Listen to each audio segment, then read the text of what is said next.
हर हर महादेव। मैं सत्यार्चा, जो कि कल आपको शिव महापुराण की महात्म्य के 5 अध्यायों को सुनाया। अब उसी कथा क्रम को आगे लेकर चलते हुए हम सभी प्रवेश करेंगे महादेव जी का नाम लेकर 6ठ अध्याय में, यानी 6वें अध्याय में। कल की कथा में आपने सुना उस पिशाच को शिव महापुराण श्रवण करने से भगवान शिव के चरण कमलों में स्थान प्राप्त हुआ।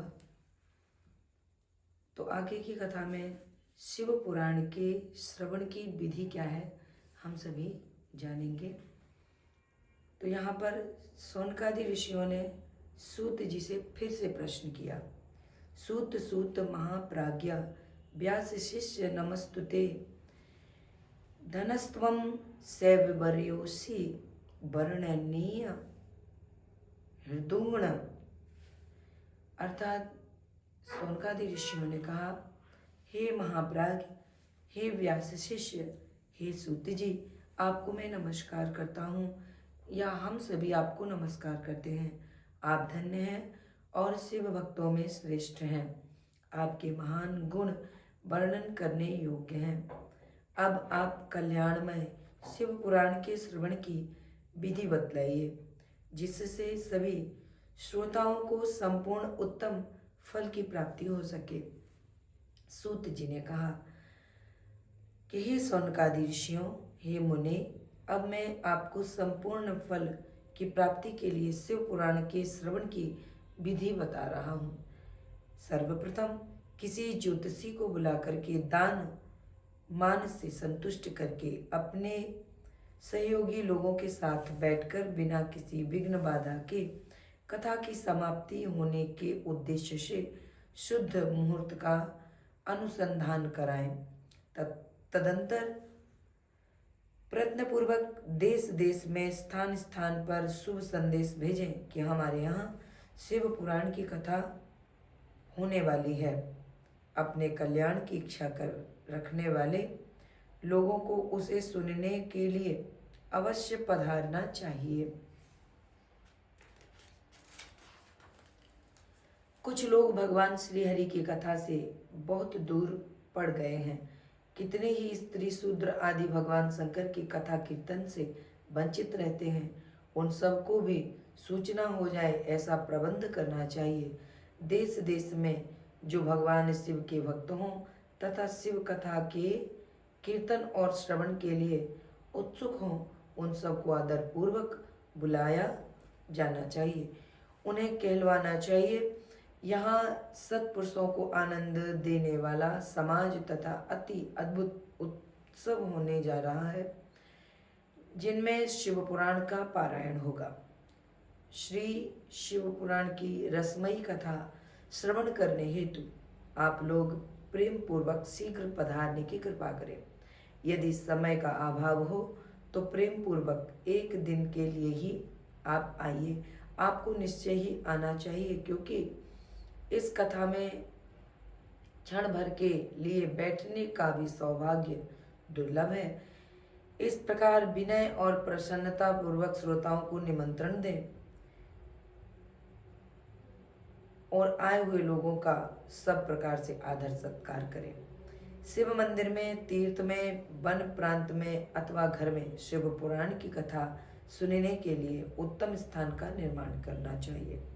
कथा भूमि को लीप कर शोधन करना चाहिए तथा धातु आदि से उस स्थान को सुशोभित करना चाहिए। महोत्सव के साथ साथ वहाँ अद्भुत तथा सुंदर व्यवस्था कर लेनी चाहिए।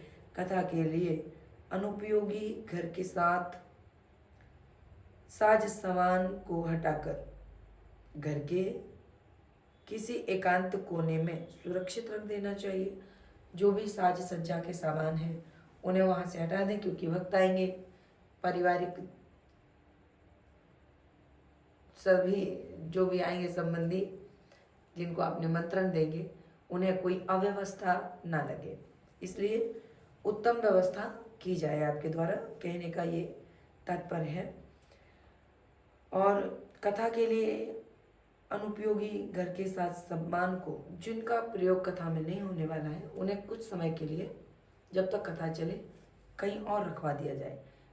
इसके बाद केले के खम्भों से सुशोभित एक ऊंचा कथा मंडप तैयार कराएं। उसे सब ओर से फल पुष्प आदि से तथा सुंदर चंदोबे से अलंकृत करें और चारों ओर ध्वजा पताका लगाकर तरह तरह के सामानों से सजाकर सुंदर शोभा संपन्न बना दे। भगवान शिव के प्रति सब प्रकार से उत्तम भक्ति करनी चाहिए, क्योंकि वही सब तरह से आनंद का विधान करने वाली है। परमात्मा भगवान शंकर के लिए दिव्य आसन का निर्माण करना चाहिए तथा कथावाचक के लिए भी एक ऐसा दिव्य आसन बनाना चाहिए जो उनके लिए सुखद हो सके। हे मुने, नियम पूर्वक कथा सुनने वाले श्रोताओं के लिए भी यथा योग सुंदर स्थानों की व्यवस्था करनी चाहिए। अन्य लोगों के लिए भी सामान्य रूप से स्थान बनाने चाहिए। हे सोनक जी, विवाह उत्सव में जैसी उल्लासपूर्ण मन स्थिति होती है वैसी ही इस कथा उत्सव में भी रखनी चाहिए। सब प्रकार की दूसरी लौकिक चिंताओं को भूल जाना चाहिए। वक्ता उत्तर दिशा की ओर मुख करके बैठे, श्रोतागण पूर्व दिशा की ओर मुख करके पालथी लगाकर बैठे। इस विषय में भी कोई विरोध नहीं है।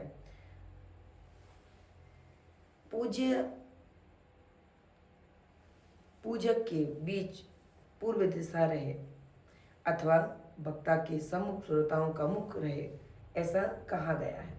पौराणिक वक्ता व्यासन पर बैठे, व्यासासन पर बैठे, जब तक विराजमान रहे तब तक प्रसंग समाप्ति के पूर्व किसी को नमस्कार नहीं करना चाहिए।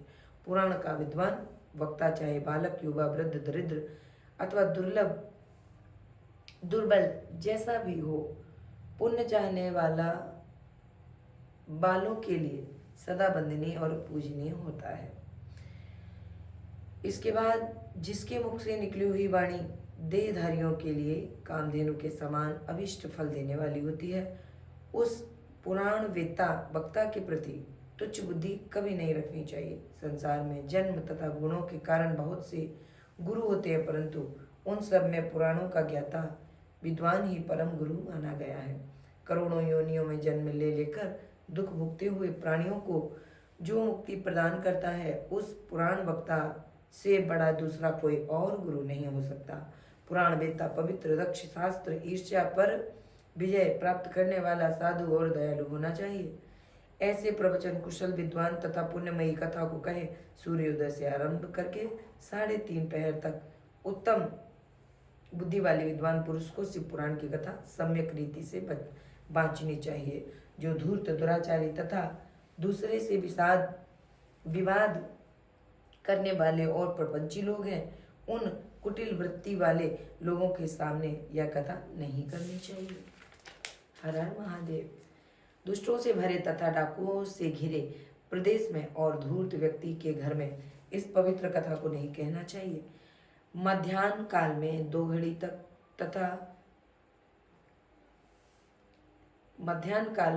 तक कथा बंद रखनी चाहिए, जिससे कथा कीर्तन से अवकाश पाकर लोग शौच आदि से निवृत्त हो सके। कथा प्रारंभ के दिन में एक दिन पहले व्रत ग्रहण करने के लिए वक्ता को छौर करा लेना चाहिए। जिन दिनों कथा हो रही हो उन दिनों प्रयत्नपूर्वक प्रातः काल का सारा नित्य कर्म संक्षेप में ही कर लेना चाहिए। वक्ता के पास उसकी सहायता के लिए एक और दूसरा वैसा ही विद्वान स्थापित होना चाहिए, जो सब प्रकार के संशयों की निवृत्ति के लिए समर्थ हो। कथा में आने वाले विघ्नों की निवृत्ति के लिए गणेश जी का पूजन करें।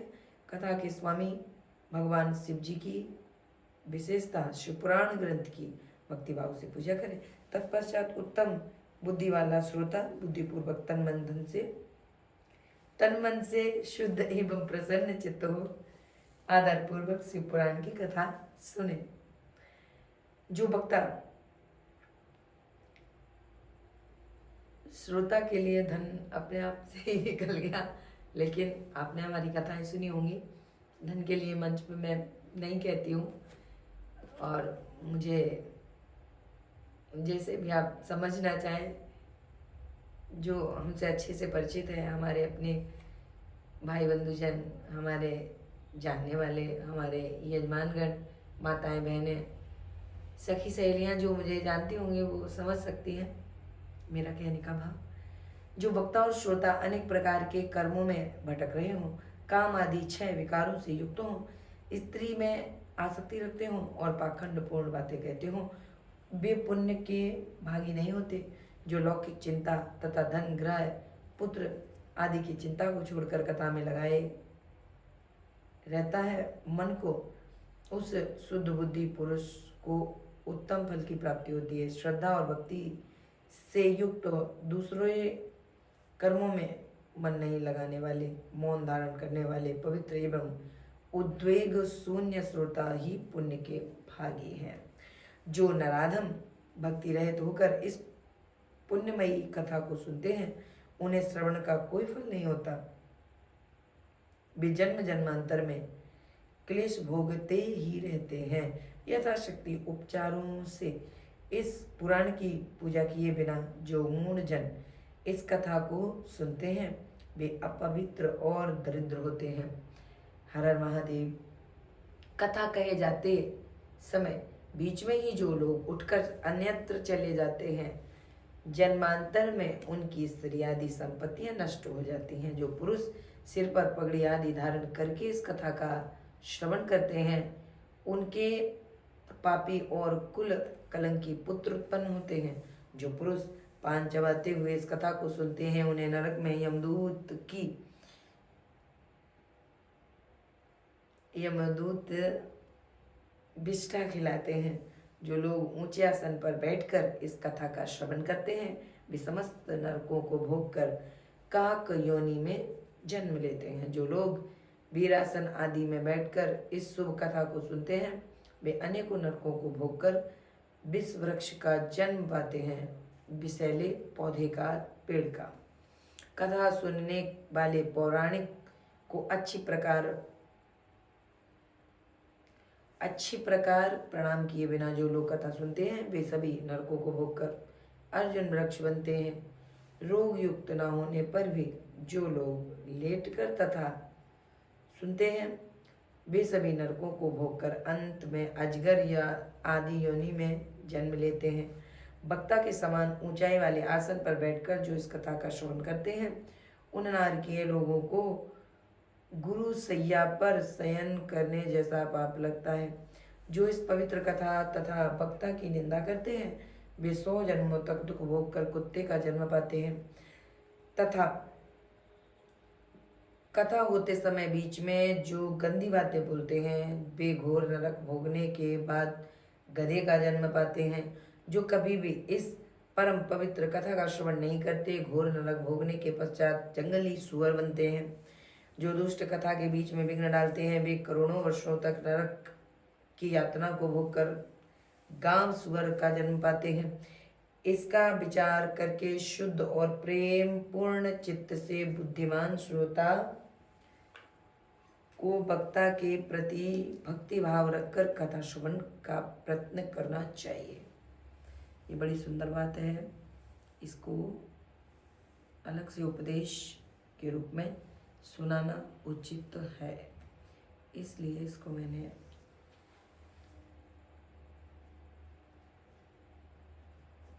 जय प्रभु, इसको मैंने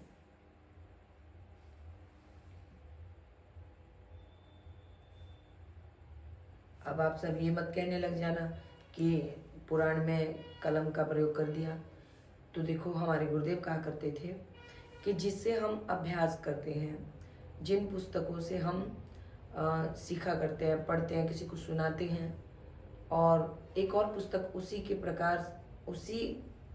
प्रकार की वही पुस्तक एक और ली जाती है, जो आसन पर पूजन के लिए व्यासासन पर, वाल्मीकि जी के आसन पर बिठाई जाती है, सुखासन पर बिठाई जाती है, वो पूजनीय, वो अलग होती है। अभ्यास के समय पर विद्यार्थियों को ये छूट रहती है कि वो उस पुस्तक का दुरुपयोग नहीं, उपयोग करें अपने लिए। तो कलम का प्रयोग किया जा सकता है। और उसमें दोष नहीं लगता, क्योंकि ये मैंने अपने गुरुमुख से ही सुना था। गुरुदेव ने ऐसी आज्ञा की थी, क्योंकि मैंने पहली बार बोला कि क्योंकि वो ये जो कलम होती है ना, जिसमें पीछे से निकाल निकाल के लकड़ी कास्ट की होती है, और उसमें क्या लगा रहता है, कुछ लगा रहता है, ग्रेनाइट क्या होता है वो, जो भी होता, तो वो निकाल के स्टिक जैसी रहती है, उसको निकाल निकाल के पीछे से बदलते हैं फिर चलाते हैं। तो कहते थे वो कलम लाओ और उससे लिखो, क्योंकि सबकी उसकी आदत रहती है ऐसी कलम की। तो ऐसे ही में वो दूसरी कलम आती है और उससे बोलते थे कि निशान लगा लो, ताकि ये बाद में मिटाई जा सके। ठीक है, हर महादेव। तो ये बताने का बात थी, बताने योग्य, तो मैंने इसको रख लिया। कभी किसी को बताना हो तो हमारी मेहनत खराब ना जाए, कई वक्तों के काम आ सके, वो अच्छी बात, इसलिए। और ये कलम मैंने यहाँ रख दी। अब इसका विचार करके शुद्ध और प्रेम पूर्ण चित्त से बुद्धिमान श्रोता को वक्ता के प्रति भक्ति भाव रख करके कथा श्रवण का प्रयत्न करना चाहिए। सबसे पहले कथा के विघ्नों का नाश करने हेतु गणेश जी का पूजन करें, पुनः आज्ञा की गई है। और अपने नित्य कर्म को संक्षेप में संपन्न करके प्रायश्चित करना चाहिए। नवग्रह, सर्वतोभद्र और देवताओं का पूजन करके शिव जी का पूजन पुनः करें। शिव जी की पूजा जैसे बताई गई है उसी विधि से करें। विधि पुराण के अनुसार जो यहाँ पे लिखा हुआ है, शिवपुराण की पुस्तक का अर्चन बंदन करें। हर हर महादेव। पूजन के अंत में विनम्र होकर बड़ी भक्ति के साथ दोनों हाथ जोड़कर साक्षात शिव रूप स्वरूपिणी पुस्तक की इस प्रकार स्तुति करें। शिव पुराण के रूप में प्रत्यक्ष सदाशिव, हमने कथा सुनने के लिए आपको अंगीकार किया है। आप हम पर प्रसन्न हो, मेरा जो मनोवांछित हो उसे आप कृपा पूर्वक संपन्न करें। मेरा ऐसा कथा श्रवण निर्विघ्न रूप से संपन्न सुसंपन्न हो। कर्म रूपी ग्रह से ग्रसित यह शरीर, यह दीन का शरीर संसार सागर से उद्धरित हो। हे भगवान, मैं आपका दास हूँ, मैं आपकी दासी हूँ। इस प्रकार साक्षात शिव स्वरूप इस पुराण की दीनता पूर्वक स्तुति करके वक्ता की पूजा आरंभ करनी चाहिए। शिव पूजा की बताई गई विधि से पुष्प वस्त्र अलंकृत धूप दीप आदि से वक्ता का पूजन कर ले। तदंतर शुद्ध चित्त से उनके समान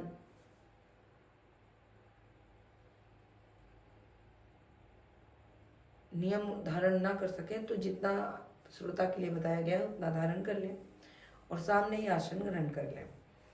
इसके बाद कथा समाप्ति पर्यंत यथाशक्ति उसका प्रयत्न पूर्वक पालन करें जो आज्ञा की गई है। तत्पश्चात कथा वाचक व्यास जी का पूजन कर प्रार्थना करें। हे व्यास जी, आपके समान शिव शास्त्र के मर्मज्ञ ब्राह्मण देवता ब्रह्मवेत्ता, आप इस कथा के प्रकाश से मेरे अंधकार को दूर कर दीजिए। भक्ति पूर्वक 5 अथवा 1 ब्राह्मण वरण कर उनका भी पूजन करें। नमः शिवाय का जप कराएं।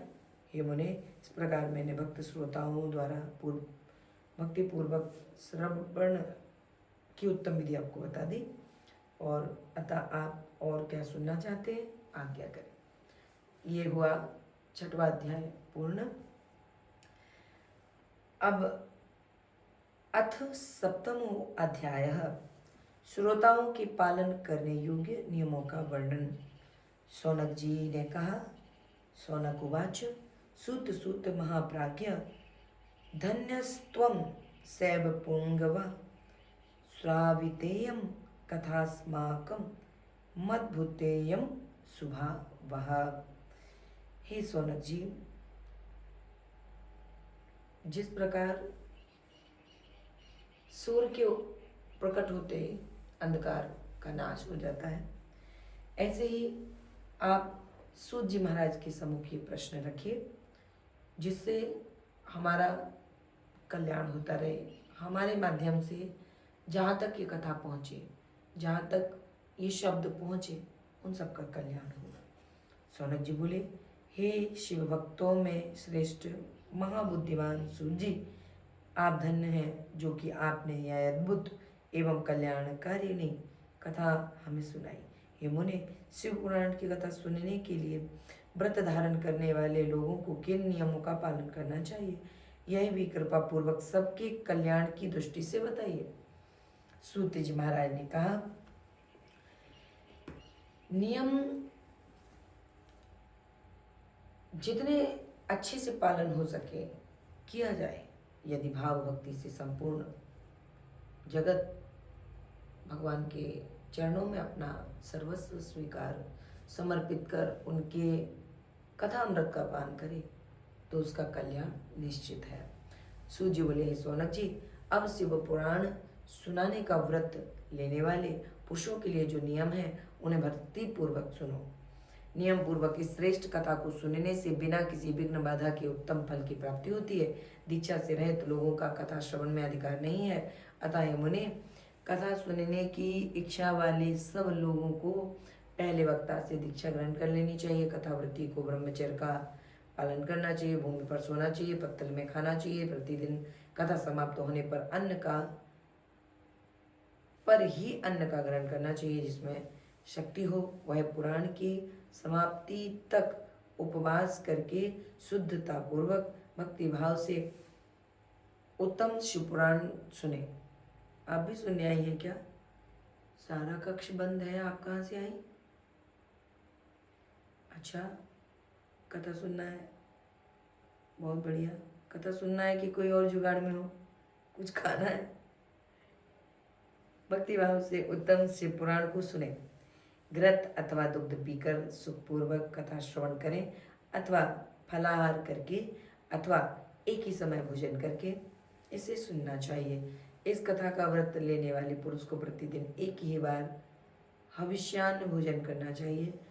जिस प्रकार से कथा श्रवण का नियम सुखपूर्वक पालित हो सके वैसे ही करना चाहिए। कथा श्रवण में विघ्न उत्पन्न करने वाले उपवास की तुलना में तो मैं कथा श्रवण में भक्ति शक्ति प्रदान करने वाले भोजन को ही अच्छा समझता हूँ। गरिष्ठ अन्न, दाल, जला अन्न, सेम, मसूर, भाव दूषित तथा बासी अन्न को खाकर कथाव्रती पुरुष कभी कथा न सुने। भाव दूषित, मान लीजिए कोई कूस के खिलाए, आ गए ये खाने, इनको ठुसाओ, बना चुकी थी, पा चुकी थी, सो चुकी थी, अब आ गए हैं तो बनाना पड़ेगा, ऐसा भोजन करना ठीक नहीं है। और इससे अच्छा है कि आप अपनी सुधा को अपने वश में करें और निद्रा देवी का आवाहन करें और शयन करें। गरिष्ठ जो पचे नहीं, और दाल जैसे उड़द जल्दी पचती नहीं है, भारी रहती है। जला हुआ जो भोजन जल चुका हो, रोटियां, ये जो फुलके होते हैं, कभी कभी सेकने में ज़्यादा अग्निदेव प्रसन्न हो जाते हैं तो उसको काला कर देते हैं, ऐसा ना हो। सेम मसूर भी दाल थोड़ी पचने में समय लेती है तो ये आपको आलस से दे सकती है। क्यों? क्योंकि जैसे ही भोजन हमारे शरीर में पहुंचता है, हमारे उदर में पहुंचता है, तो शरीर की पूरी ऊर्जा, शक्ति, ताकत उसको पचाने में लग जाती है। और जैसे ही पचाने में लग जाती है, इसी कारण हमको नींद आने लगती है। भोजन करते हैं हमको नींद आती है। क्यों? क्योंकि यहाँ की ऊर्जा भी इधर आ गई, और जब इधर आ गई तो ये आलस में चला जाता है, तो हम फिर सोने लग जाते हैं। और इसीलिए भोजन को पचाने के लिए ही हमारा शरीर अपने आप को लकवा ग्रसित कर लेता है। हमारे शरीर में छोटा सा माइनर, बहुत सूक्ष्म लकवा हो जाता है। लकवा हो जाने के बाद फिर हम पड़े रहते हैं ऐसे ही, और पेट अपना काम करता रहता है। पूरा शरीर उसे ऊर्जा दे देता है कि तुम्हें ज़्यादा ज़रूरत है, तुम भोजन को पचा दो। तो इसीलिए गरिष्ठ भोजन होगा तो बहुत ज़्यादा ऊर्जा लगेगी, और ऊर्जा जब यहाँ की भी यहाँ चली गई तो आपको कथा सुनने में आनंद नहीं आएगा, और कथा सुनने में आनंद नहीं आएगा, समझ नहीं आएगी, तो वहाँ बैठना बेकार हो जाएगा। इसलिए कहा गया है कि भोजन ऐसा हो जो आसानी से, थोड़ी भी ऊर्जा से, थोड़ी सी भी अग्नि से, थोड़े सी भी यत्न से पेट के द्वारा वो पच जाए। कथाव्रती को बैगन, तरबूज, चिचिड़ा, मूली, कोहड़ा, प्याज, नारियल का मूल तथा अन्य कंद मूल का त्याग करना चाहिए, क्योंकि ये भी शरीर को विचलित करते हैं। कहीं डकार आएगी, कहीं जमाई आएगी, कहीं पेट में दर्द होने लग जाए, कहीं इधर गैस चढ़ने लग जाए, उधर चढ़ने लग जाए, कोई आपका ये जोड़ दर्द करने लग जाए, इनसे थोड़ा सा आपको परेशानी हो सकती है। और इसीलिए कहा गया है कि ये भोजन आपके लिए वर्जित है। बैगन जिसका बीज बहुत ज़्यादा समय लेता है, पेट में ज़्यादा समय रहता है, इसलिए भी, और भी कई कारण हैं जिसके वजह से आपको ये सब नहीं खाना है। जिनके कथा का व्रत ले रखा हो, जिसने कथा का व्रत ले रखा हो, वह पुरुष प्याज, लहसुन, हींग, गाजर, मादक वस्तु तथा आमिष कहीं जाने वाली वस्तुओं को आमिष कही जाने वाली वस्तुओं को त्याग दे। कथा का व्रत लेने वाला जो पुरुष हो, उसे काम, क्रोध आदि 6 विकारों का तथा ब्राह्मणों की निंदा का परित्याग कर देना चाहिए। पतिव्रता स्त्री और साधु संतों की निंदा का त्याग कर देना चाहिए। कथा श्रवण का व्रत धारण करने वाला व्यक्ति किसी भी प्रकार से कहीं दूसरे स्थान पे ना जाए, रजस्वला स्त्री के समीप ना जाए, पतित मनुष्यों को कथा की बात ना सुनाए, ब्राह्मणों से द्वेष रखने वाले को वेद बहिष्कृत मनुष्यों के साथ संभाषण ना करे।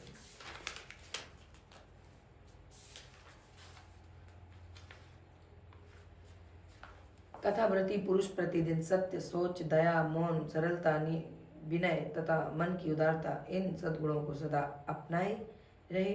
श्रोता निष्काम हो या सकाम, वह नियम पूर्वक कथा सुने। सकाम पुरुष अपने अभीष्ट कामनाओं को प्राप्त करता है और निष्काम पुरुष मोक्ष पा लेता है।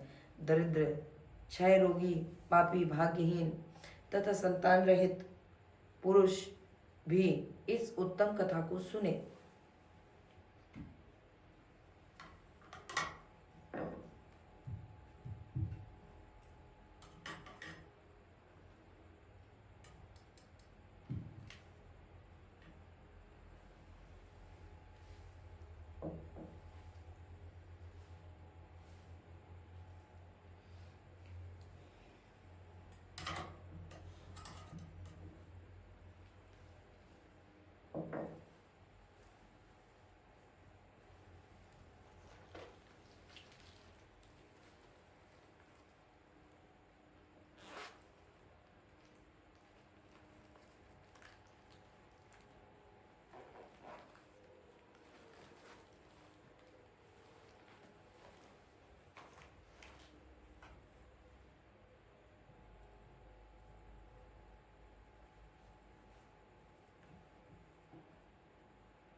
हर हर महादेव। काकबध्या आदि जो 7 प्रकार की दुष्टा स्त्रियां हैं तथा जिस स्त्री का गर्भ गिर जाता हो, इन सभी को शिव पुराण की उत्तम कथा सुननी चाहिए। हे मुने, स्त्री हो या पुरुष, सबको यत्न पूर्वक विधि विधान से शिव पुराण की उत्तम कथा सुननी चाहिए। इस शिव पुराण के कथा पारायण के दिनों को अत्यंत उत्तम और करोड़ों यज्ञों के समान पवित्र मानना चाहिए। इन श्रेष्ठ दिनों में विधि पूर्वक जो थोड़ी सी भी वस्तु दान की जाती है, उसका अक्षय फल होता है। इस प्रकार व्रत धारण करके, इस परम श्रेष्ठ कथा का श्रवण करके आनंद पूर्वक श्रीमान पुरुषों को इसका उद्यापन कर देना चाहिए। इसके उद्यापन की विधि शिव चतुर्दशी के उद्यापन के समान है। अतः यहाँ बताए गए फल की आकांक्षा वाले धनाढ्य लोगों को उसी प्रकार से उद्यापन करना चाहिए। अल्प वित्त वाले यानी कम धन वाले लोगों को भक्तों के लिए प्रायः उद्यापन की आवश्यकता नहीं है।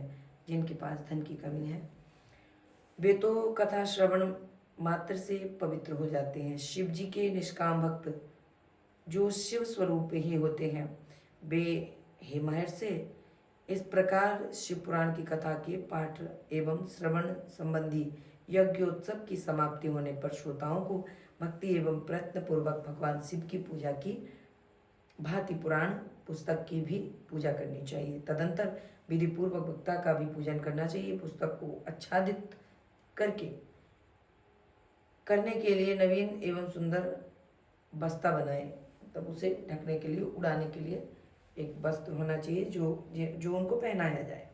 उसे बांधने के लिए दृढ़ एवं दिव्य सूत्र लगावे, एक थैला जैसा बना ले, उस पर पुराण रख के उसे लपेट करके ग्रंथि बंधन कर दें। बांधने के लिए दृढ़ दिव्य सूत्र हो। विधि पूर्वक पूजन करते हुए उन्हें उस वस्त्र को पहना दें, समर्पित कर दें। पुराण के लिए जो लोग नया वस्त्र और सूत्र देते हैं वे जन्म जन्मांतर के भोगों से ज्ञान संपन्न होते हैं। कथावाचक को अनेक प्रकार के बहुमूल्य पदार्थ देने चाहिए और उत्तम वस्त्राभूषण और सुंदर पात्र आदि विशेष रूप से देने चाहिए। पुराण के आसन में जो लोग कंबल, मृगचर्म, वस्त्र, चौकी, तख्ता आदि प्रदान करते हैं वे स्वर्ग प्राप्त करके यथेच्छ सुखों का उपभोग कर पुनः कल्प पर्यंत ब्रह्मलोक में रहकर अंत में शिवलोक प्राप्त करते हैं। मुनि श्रेष्ठ, इस प्रकार महान उत्सव के साथ पुस्तक और वक्ता की विधि पूर्वक पूजा करें। इसके बाद पंडित जी को स्थापित किया गया आसन हो, उस पर पंडित जी जहाँ पर बैठे हैं उसी के अनुसार थोड़ा बहुत जो भी उनको देना है वो दे करके उनका भी सत्कार करें। वहाँ आए हुए ब्राह्मणों का अन्न धन आदि से स्वागत सत्कार कर उन्हें दान देवे। साथ ही गीत, वाद्य, नृत्य आदि महान उत्सव करें। उन्हें यदि श्रोता विरक्त हो तो उसके लिए कथा समाप्ति के दिन विशेष रूप से उस गीता का पाठ करना चाहिए जिसे श्री रामचंद्र जी के प्रति भगवान शिव ने कहा था। यदि श्रोता ग्रस्त हो तो उस बुद्धिमान को उस श्रवण कर्म की शांति के लिए शुद्ध हविष्य के द्वारा होम करना चाहिए। ये मुनि रुद्र संहिता के प्रत्येक श्लोक का होम करे अथवा गायत्री मंत्र से होम करना चाहिए, क्योंकि वास्तव में यह पुराण गायत्रीमय ही है, अथवा शिव पंचाक्षर मूल मंत्र से हवन करना उचित है। होम करने की शक्ति न हो तो विद्वान पुरुष यथाशक्ति हवनीय मतलब हवन करने वाली सामग्री ब्राह्मण को दान कर देवे। न्यूनतातिरिक्ता रूप दोषों की जो आपसे छोटी मोटी गलतियां हो जाती हैं, छोटी से छोटी, बड़ी से बड़ी जो भी हो, उसकी शांति के लिए भक्ति पूर्वक शिव सहस्त्र नाम का पाठ करें और श्रवण करें और उसे खुद भी कर सकते हैं। इससे सब कुछ सफल होता है, इसमें संशय नहीं है, क्योंकि तीनों लोकों में उसे से बढ़कर कोई वस्तु नहीं है। कथा श्रवण संबंधी व्रत पूर्णता की सिद्धि के लिए 11 ब्राह्मणों को मधु मिश्रित खीर भोजन करावे, उन्हें दक्षिणा दे। हे मुनि, यदि शक्ति हो तो 3 पल 12 तोला सोने का सुंदर सिंहासन बनवावे, उस पर उत्तम अक्षरों से लिखी हुई अथवा लिखाई हुई शिव पुराण की कथा जिसमें लिखी है वो पुराण दान कर दे। में पुस्तक विधि पूर्वक स्थापित करें। तत्पश्चात आभन आदि विधित उपचारों से उनकी पूजा कर दक्षिणा चढ़ाएं। तदंतर जितेंद्रिय आचार, वस्त्राभूषण आदि बुद्धि देने वाले श्रोता भगवान शिव के संतोष के लिए दक्षिणा सहित वह पुस्तक उन्हें समर्पित कर दें। सोनक जी, इस पुराण के उस दान के प्रभाव के कारण भगवान शिव का आशीर्वाद प्राप्त होता है। अनुग्रह पाकर पुरुष भव बंधन से मुक्त हो जाता है। इस तरह विधि विधान का पालन करने पर श्री संपन्न शिव पुराण संपूर्ण फल को देने वाला तथा भोग और मोक्षदाता हो जाता है। ये मुनि, मैंने आपको शिव पुराण का ऐसा महात्म्य है जो संपूर्ण अभिष्ट को देने वाला है वह सुना दिया, बता दिया। अब और क्या सुनना चाहते हैं आप हमें बताएं। श्री संपन्न शिव पुराण समस्त पुराणों का तिलक स्वरूप माना गया है। यह भगवान शिव को अत्यंत प्रिय, रमणीय तथा भव रोग निवारण करने वाला है, जो सदा भगवान विश्वनाथ का ध्यान करते हैं, जिनकी वाणी शिव के गुणों की स्तुति करती है और जिनके दोनों कान उनकी कथा सुनने के लिए लालायित रहते हैं, वह जीव जगत में उन्हीं का जन्म लेना सफल है। वे निश्चय ही भवसागर से, संसार सागर से पार हो जाते हैं। भिन्न भिन्न प्रकार के समस्त गुण जिनके सच्चिदानंदमय स्वरूप का कभी स्पर्श नहीं करते, जो अपनी महिमा से जगत के बाहर और भीतर वाणी एवं मनोवृत्ति में प्रकाशित होते हैं, उन अनंत आनंद घन रूप परम शिव जी को मैं प्रणाम करता हूँ, करती हूँ, उनकी शरण लेती हूँ। ये 7वां अध्याय भी संपूर्ण हुआ।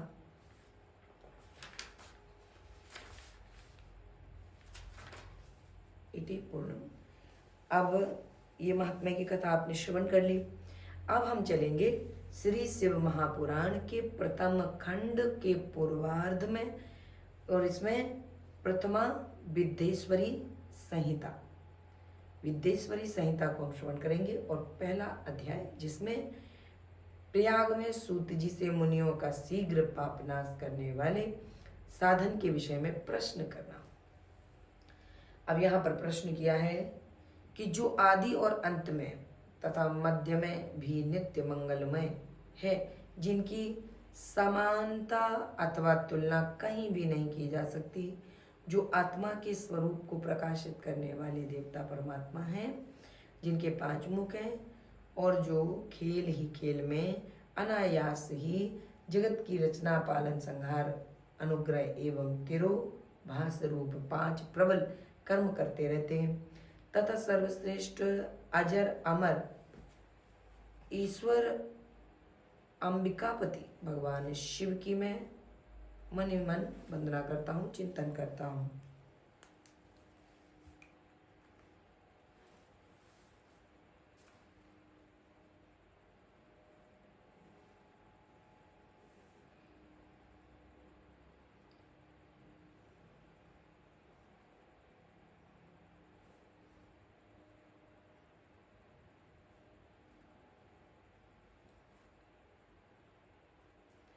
जगत की रचना, पालन, संहार, अनुग्रह और तिरोभाव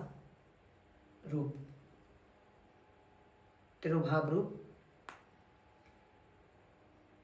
मन ही मन में चिंतन करता हूँ। व्यास जी बोले, जो धर्म का महान क्षेत्र है, जहाँ गंगा यमुना का संगम हुआ, जो ब्रह्म लोक का मार्ग है, उस परम पुण्यमय प्रयाग में सत्यव्रत में तत्पर रहने वाले महातेजस्वी महाभाग महात्मा मुनियों ने एक विशाल ज्ञान यज्ञ का आयोजन किया, और इस आयोजन को करने के पश्चात उस ज्ञान यज्ञ का समाचार सुनकर पौराणिक शिरोमणि व्यास शिष्य महामुनि सूत जी वहां मुनियों का दर्शन करने के लिए आए।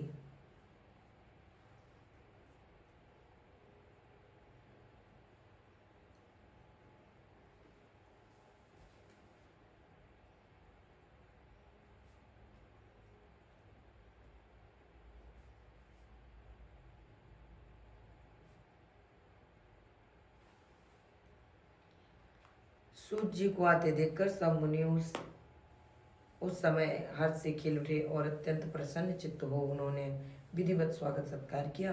तत्पश्चात उन प्रसन्न महात्माओं ने उनकी विधि पूर्वक स्तुति करके विनय पूर्वक हाथ जोड़कर उनसे कहा, हे सर्वज्ञ, हे विद्वान रोमहर्षण जी, आपका भाग्य बड़ा भारी है। इसी से आपने व्यास जी से यथार्थ रूप में संपूर्ण पुराण विद्या प्राप्त की है, इसलिए आप आश्चर्य स्वरूप कथाओं के भंडार हैं।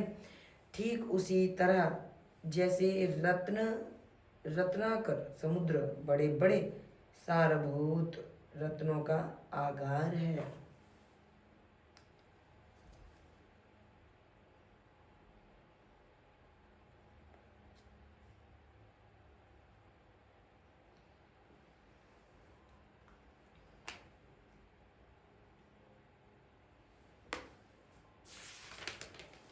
हर हर महादेव। तीनों लोकों में भूत, वर्तमान और भविष्य की जो बात है तथा अन्य भी जो कोई वस्तु है वह आपसे अज्ञात नहीं है। आप हमारे सौभाग्य से यह यज्ञ का दर्शन करने के लिए यहाँ आए और इसी ब्याज से हमारा कुछ कल्याण करने वाले हैं, क्योंकि आपका आगमन निरर्थक नहीं हो सकता। हमने पहले भी आपसे शुभाशुभ तत्व का पूरा वर्णन सुना है, किंतु उससे तृप्ति नहीं होती, हमें सुनने की बार बार इच्छा होती है। उत्तम बुद्धि वाले हे सूत जी, इस समय हमें एक ही बात सुननी है। यदि आपका अनुग्रह हो तो गोपनीय होने पर भी आप उस विषय का वर्णन करें। घोर कलयुग में मनुष्य पुण्य कर्म से दूर रहेंगे, दुराचार में फंसे रहेंगे, सब के सब सत्य भाषण से विमुख हो जाएंगे, दूसरों की निंदा में तत्पर हो जाएंगे, पराय धन को हड़प लेने की इच्छा रखेंगे, उनका मन पराय स्त्रियों में, पराय वस्तु में, पराय धन पर आसक्त होगा। वे दूसरे प्राणियों की हिंसा किया करेंगे, वे अपने शरीर को ही आत्मा समझेंगे, वे मूढ़, नास्तिक तथा पशु बुद्धि रखने वाले होंगे, माता पिता से द्वेष रखने वाले होंगे, काम बस स्त्रियों की सेवा में लगे रहने वाले होंगे, ब्राह्मण लोभ रूपी ग्रह के ग्रास बन जाएंगे, वेद बेचकर जीविका चलाएंगे, धन उपार्जन करने के लिए ही विद्या का अभ्यास करेंगे, मद से मोहित करेंगे, अपनी जाति के कर्म छोड़ देंगे, प्राय दूसरों को ठगेंगे, तीनों काल की संदेहोपासना से दूर रहेंगे, ब्रह्म ज्ञान से शून्य होंगे, दयाहीन, अपने को पंडित मानने वाले होंगे, अपने सदाचार व्रत से रहित होंगे, कृषि कार्य में तत्पर, क्रूर स्वभाव वाले एवं दूषित विचार वाले होंगे, समस्त क्षत्रिय भी अपने धर्म का त्याग करने वाले होंगे, कुसंगी, पापी और व्यभिचारी होंगे, उनमें धैर्य का अभाव हो जाएगा, वे युद्ध आदि से विरत अर्थात रण में प्रीति न होने के कारण भागने के लिए उत्साहित होंगे, वे कुत्सित, चौर्य कर्म से जीविका चलाएंगे, शूद्र के समान बर्बाद करेंगे और उनका चित्त काम का किंकर बना रहेगा, वे शास्त्र शस्त्र विद्याओं को नहीं जानने वाले होंगे, गौ और ब्राह्मण की रक्षा करने में समर्थ नहीं होंगे, शरणागत की रक्षा करने में समर्थ नहीं होंगे, कामनियों को खोजने में तत्पर रहेंगे, प्रजा पालन रूपी सदाचार से रहित रहेंगे, भोग में तत्पर, प्रजा का संहार करने वाले होंगे, दुष्ट होंगे, प्रसन्नता पूर्वक जीव हिंसा करने में तत्पर रहेंगे, वैश्य संस्कार भ्रष्ट, धर्म त्यागी, कुकर्मी, धनोपार्जन परायण तथा नाप तौल में अपनी कुत्सित वृत्ति का परिचय देने वाले होंगे, वे गुरु देवता और द्विजाति के प्रति भक्ति शून्य होंगे, कुत्सित होंगे, बुद्धि वाले द्विजों को भोजन न कराने वाले होंगे, प्राय कृपणता के कारण मुट्ठी बांधकर रखने वाले, पराई स्त्रियों के साथ संलग्न रहने वाले होंगे, तड़ाग आदि निर्माण तथा यज्ञ आदि सत्कर्मों में धर्म का त्याग करने वाले होंगे। इसी तरह शूद्र भी ब्राह्मणों का आचरण में तत्पर होंगे, उनकी आकृति उज्ज्वल होगी, अर्थात वे अपना कर्म धर्म छोड़कर उज्ज्वल वेशभूषा धारण कर लेंगे, घूमेंगे, मूढ़ होंगे और स्वभावतः ही अपने धर्म का त्याग करने वाले होंगे, वे भांति भांति के तप करने वाले होंगे, द्विजों को अपमानित करने वाले होंगे, छोटे बच्चे अल्प आयु होंगे, अल्पकाल में ही उनकी मृत्यु हो जाएगी, अभिचारिक कर्म करेंगे, मंत्रों के उच्चारण करने में तत्पर रहेंगे, शालिग्राम की मूर्ति तथा आदि पूजेंगे, होम करेंगे, किसी न किसी के प्रतिकूल विचार सदा करते रहेंगे, कुटिल स्वभाव वाले होंगे, द्विजाति द्वेष भाव रखने वाले होंगे, द्विजाति से द्वेष भाव रखने वाले होंगे, वे यदि धनी हुए तो कुकर्म में लगे जाएंगे, यदि विद्वान हुए तो विवाद में और कथा उपासन धर्मों के वक्ता होंगे और धर्म का लोप करने वाले होंगे।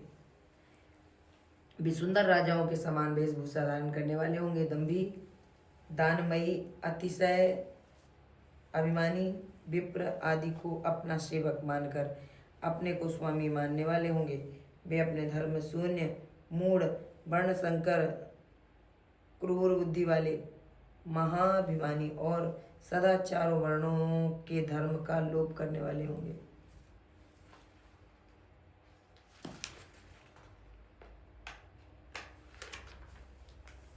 वे अपने को श्रेष्ठ कुल वाला मानकर चारों वर्णों से विपरीत व्यवहार करने वाले होंगे। सभी वर्णों को भ्रष्ट करने वाले, मूढ़ और अनुचित रूप से सत्कर्म करने में तत्पर होंगे। कलयुग की स्त्रियां प्राय सदाचार से भ्रष्ट होंगी, पति का अपमान करने वाली होंगी, सास ससुर से द्रोह करेंगी, किसी से भय नहीं होगा, किसी की बात नहीं मानेंगी, मनलिन भोजन करने वाली होंगी, कुत्सित हाव भाव तत्पर होंगी, उनका शील स्वभाव बहुत बुरा होगा। बेकाम बेहलपति परपति से रति करने वाली हो सकती हैं होंगी, अपने पति की सेवा से सदा विमुख रहेंगी। संतान माता पिता के प्रति श्रद्धा रहित, दुष्ट स्वभाव वाली, असत विद्या पढ़ने वाली और सदा रोगग्रस्त शरीर वाली होंगी। हे सूत जी, इस तरह जिनकी बुद्धि नष्ट हो गई है और जिन्होंने अपने धर्म का त्याग कर दिया है, ऐसे लोगों को ये लोक और परलोक में उत्तम गति कैसे प्राप्त होगी, इसी चिंता से हमारा मन सदा व्याकुल रहता है। परोपकार के समान दूसरा कोई धर्म नहीं, अतः जिस छोटे उपाय से इन सबके पापों का तत्काल नाश करने वाले, उसे इस समय कृपा पूर्वक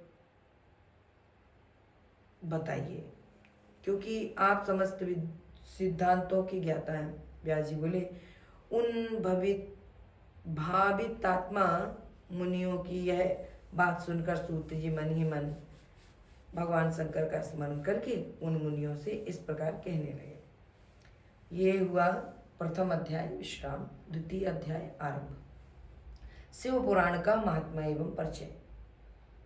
तो यहाँ पर सूत जी महाराज बोले, साधु पृष्ठम साधवो वस्त्र लोक्य हित कारकम गुरुम स्मृत्वा भवत् स्नेह द्वक्षे त्रंच णु दातरात। अर्थात, हे साधु महात्माओं, आप सबने तीनों लोगों का हित करने वाली अच्छी बात पूछी है। मैं गुरुदेव व्यास जी का स्मरण करके आप लोगों के स्नेह बस इस विषय का वर्णन करूंगा। आप लोग आदर पूर्वक सुने। सबसे उत्तम जो शिव पुराण है वह वेदांत का सार है, सर्वस्व है तथा वक्ता और श्रोता समस्त पाप राशियों से उद्धार करने वाला है। इतना ही नहीं, वह परलोक में परमार्थ वस्तु को देने वाला है। कली की कलमश राशि का वह विनाश करने वाला है। उसने भगवान शिव के उत्तम यश का वर्णन है। हे ब्राह्मणों, धर्म अर्थ काम मोक्ष इन चारों पुरुषार्थों को देने वाला वह पुराण सदा ही अपने प्रभाव से विस्तार को प्राप्त हो रहा है। हे विप्रो, उस सर्वोत्तम शिव पुराण के अध्ययन मात्र से वे कलयुग के पापासक्त जीव श्रेष्ठतम गति को प्राप्त करते हैं। अहो, ब्रह्म हत्या आदि महान पाप तभी तक रहेंगे, अर्थात अपने फल को देने में समर्थ होंगे, जब तक जगत में शिव पुराण का उदय नहीं होता। आशा यह है कि शिव पुराण सुनने के बाद अंतःकरण शिव भक्तिपरायण होकर अतिशय स्वच्छ हो जाएगा। अतः किसी भी पाप कर्म में मानव की प्रवृत्ति ही नहीं होगी। तब ब्रह्म हत्या आदि भयंकर पाप न होने के कारण उस पाप के फल भोग की संभावना ही नहीं है। कलयुग के महान उत्पात सभी तभी तक निर्भय होकर विचरेंगे जब तक कि शिव पुराण का उदय नहीं होता। अतः शास्त्र परस्पर तभी तक विवाद करेंगे जब तक जगत में शिव पुराण का उदय नहीं हुआ, अर्थात शिव पुराण के आ जाने पर किसी प्रकार विवाद नहीं हो पाएगा। सभी प्रकार से मुक्ति भुक्ति प्रदाता ही यही रहेगा। अहो, महान व्यक्तियों के लिए भी तभी तक शिव का स्वरूप दुर्बोध्य है जब तक इस जगत में शिव पुराण का उदय नहीं हुआ। अहो, क्रूर यमदूत तभी तक निर्भय होकर के पृथ्वी पर घूमेंगे जब तक जगत में शिव पुराण का उदय नहीं होगा।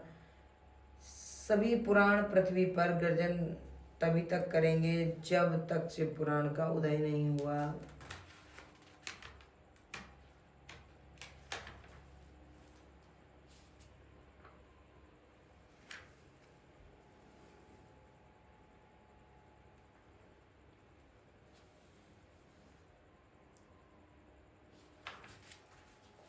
इस पृथ्वी पर तीर्थों का विवाद तभी तक रहेगा जब तक इस जगत में शिव पुराण का उदय नहीं होगा। आशय यह है कि मुक्ति प्राप्त्यर्थ एवं पाप के नाश के लिए मानव विभिन्न तीर्थों का सेवन करेंगे, किंतु शिव पुराण के आने के बाद सभी लोग सभी पापों के नाश के लिए शिव पुराण का ही सेवन करेंगे। सभी मंत्र पृथ्वी पर तभी तक हैं जब तक आनंद पूर्वक शिव पुराण का उद्गम नहीं हुआ। जब तक पृथ्वी पर शिव पुराण का उदय नहीं हुआ तब तक ये आतंक होगा। सभी क्षेत्र तभी तक पृथ्वी पर विवाद करेंगे जब तक पृथ्वी पर शिव पुराण का उदय नहीं होगा। सभी पीठ तभी तक विवाद करेंगे जब तक शिव पुराण का उदय नहीं होता। सभी दान पृथ्वी पर तभी तक गरजेंगे जब तक शिव पुराण का उद्गम नहीं होता। सभी देवगण तभी तक पृथ्वी पर विवाद करेंगे जब तक शिव पुराण का पृथ्वी पर उदय नहीं हुआ। सभी सिद्धांत तभी तक पृथ्वी पर विवाद करेंगे जब तक शिव पुराण का उदय नहीं हुआ। हे विप्रो, हे श्रेष्ठ मुनिगण, इस पुराण के कीर्तन के करने और सुनने से जो जो फल होते हैं उन फलों में मैं संपूर्ण रूप से नहीं कह सकता। मेरी क्या क्षमता है, अर्थात शब्दों के द्वारा इसके सभी फलों को नहीं जान सकता। हे निष्पाप मुनिगण, यद तथापि शिव पुराण का कुछ महात्म्य आप लोगों से कहता हूँ जो व्यास जी ने पहले मुझसे कहा। आप लोग चित्त लगाकर ध्यान पूर्वक सुने। जो भक्ति पूर्वक इस शिव पुराण का श्लोक आधा श्लोक पूरा श्लोक पढ़ता है उस क्षण उस व्यक्ति को पापों से छुटकारा मिल जाता है। जो आलस से रहित होकर प्रतिदिन भक्ति पूर्वक इस शिव पुराण का यथाशक्ति पाठ करता है वह जीवन मुक्त कहा जाता है। जो इस पुराण की सदा पूजा करता है वह निस्संदेह प्रतिदिन अश्वमेध यज्ञ का फल प्राप्त कर लेता है। जो व्यक्ति साधारण पद की प्राप्ति की इच्छा से इस पुराण को मुझसे अथवा अन्य किसी से सुनाता है वह भी पातकों से मुक्त हो जाता है। जो इस पुराण को समीप से प्रणाम करता है वह सभी देवों की पूजा फल प्राप्त कर लेता है, इसमें संशय नहीं। जो इस पुराण को स्वयं लिखकर शिव भक्तों को दान करता है उसके पुण्य फल को सुने। शास्त्र का अध्ययन करने और वेदों का पाठ करने से जो दुर्लभ फल प्राप्त होता है वह केवल इस पुराण को सुनने से मिल जाता है। जो चतुर्दशी तिथि के दिन उपवास करके इस पुराण का शिव भक्तों के समाज में पाठ करता है वह श्रेष्ठ पुरुष है। वह व्यक्ति शिव पुराण के प्रत्येक अक्षर की संख्या के अनुसार गायत्री के पुरस्चरण का फल प्राप्त कर लेता है।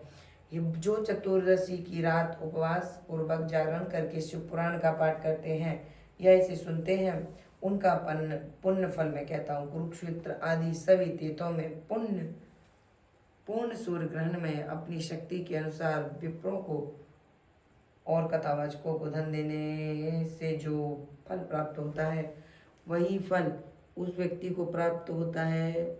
यह सत्य है, यह सत्य है, सत्य है। इसमें कोई संदेह नहीं है। जो व्यक्ति इस शिव पुराण का दिन रात गान करता है, इंद्र आदि देवगण उसकी आज्ञा की प्रतीक्षा करते हैं। इस पुराण का पाठ करने वाला और सुनने वाला व्यक्ति जो श्रेष्ठ कर्म करता है वह कोटि गुना हो जाता है, अर्थात कोटि गुना फल देता है। जो भली भांति ध्यान पूर्वक उसमें भी दृढ़ता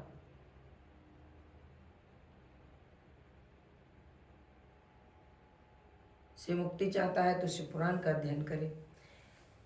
भली भांति उसमें श्री रुद्र संहिता का पाठ करता है वह व्यक्ति यदि ब्रह्मघाती हो तो भी पवित्र आत्मा हो जाता है। जो भैरव की मूर्ति के पास मौन धारण करके रुद्र संहिता का प्रतिदिन 3 बार पाठ करता है वह सभी कामनाओं को प्राप्त कर लेता है।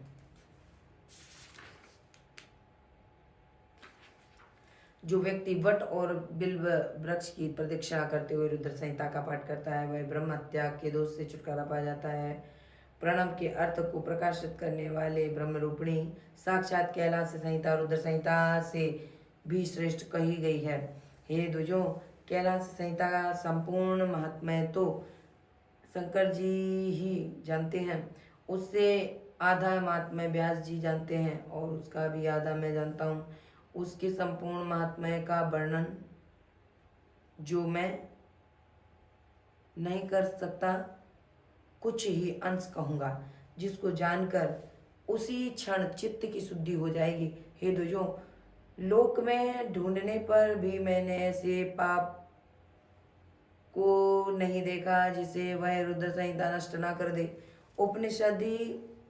उपनिषद रूपी सागर का मंथन करके शिव ने आनंद पूर्वक इस रुद्र संहिता का अमृत को रुद्र संहिता रूपी अमृत को उत्पन्न किया और कुमार कार्तिकेय को समर्पित किया, जिसे पीकर मानव अमर हो जाता है। ब्रह्म हत्या आदि पापों की निष्कृति करने के लिए तत्पर मनुष्य महीने भर रुद्र संहिता पाठ करके उन पापों से मुक्त हो जाता है।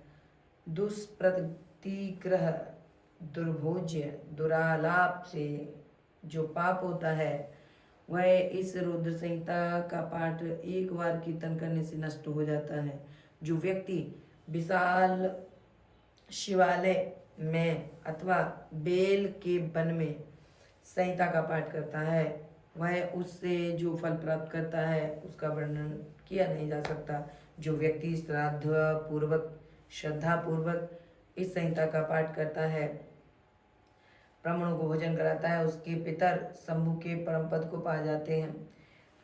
चतुर्दशी के दिन निराहार रहकर बेल के वृक्ष के नीचे संहिता का पाठ करता है और साक्षात शिव होकर सभी देवों से पूजित हो जाता है। उसमें अन्य संहिताएं सभी कामनाओं के फल को पूरा करने वाली हैं। संहिताओं के विशिष्ट ही समझना चाहिए।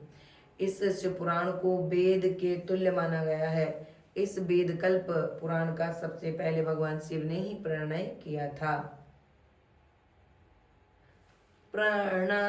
किया था।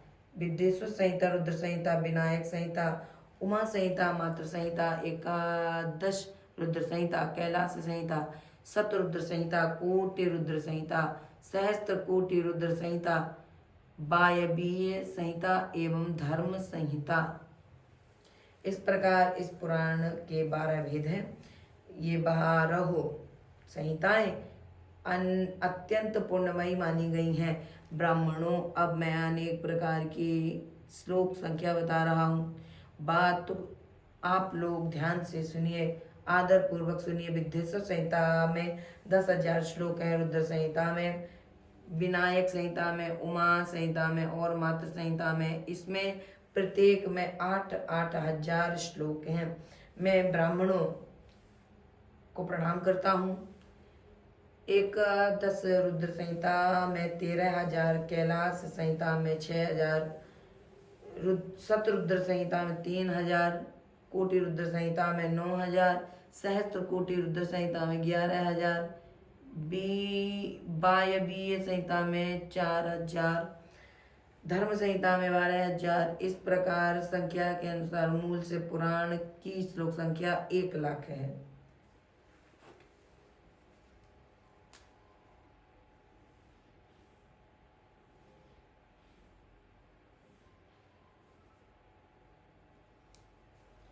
परंतु व्यास जी ने उसे 24,000 श्लोकों में संक्षिप्त कर दिया। पुराणों की क्रम संख्या के विचार से इस पुराण का स्थान चौथा है। इसमें 7 संहिताएं हैं।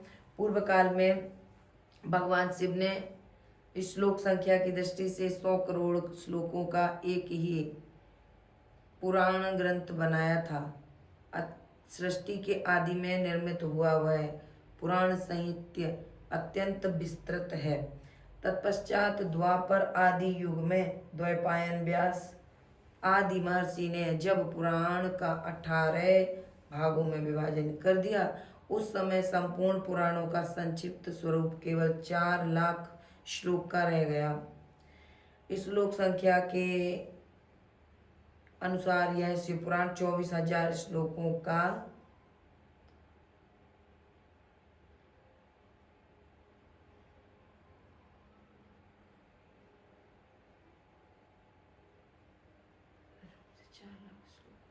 तत्पश्चात द्वापर आदि युगों में द्वैपायन व्यास आदि महर्षियों ने जब पुराण का 18 भागों में विभाजन कर दिया, उस समय संपूर्ण पुराणों का संक्षिप्त स्वरूप केवल 4,00,000 श्लोकों में रह गया। इस श्लोक संख्या के अनुसार यह शिव पुराण 24,000 श्लोकों वाला कहा गया है। यह वेद तुल्य पुराण 7 संहिताओं से विभाजित है। पहली संहिता का नाम है विद्वस्वत संहिता, दूसरी का नाम रुद्र संहिता,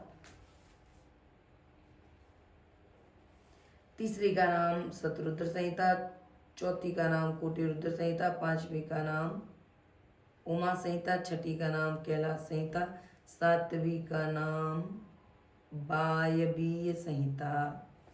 इस प्रकार ये 7 संहिताएं मानी गई हैं। इन 7 संहिताओं से युक्त दिव्य शिव पुराण वेद के तुल्य प्रमाणिक तथा उन सबसे उत्कृष्ट गति प्रदान करने वाला है। 7 संहिताओं से संबंधित इस संपूर्ण शिव पुराण को जो उद्योपांत आदरपूर्वक पढ़ता है, जीवन मुक्त कहा जाता है।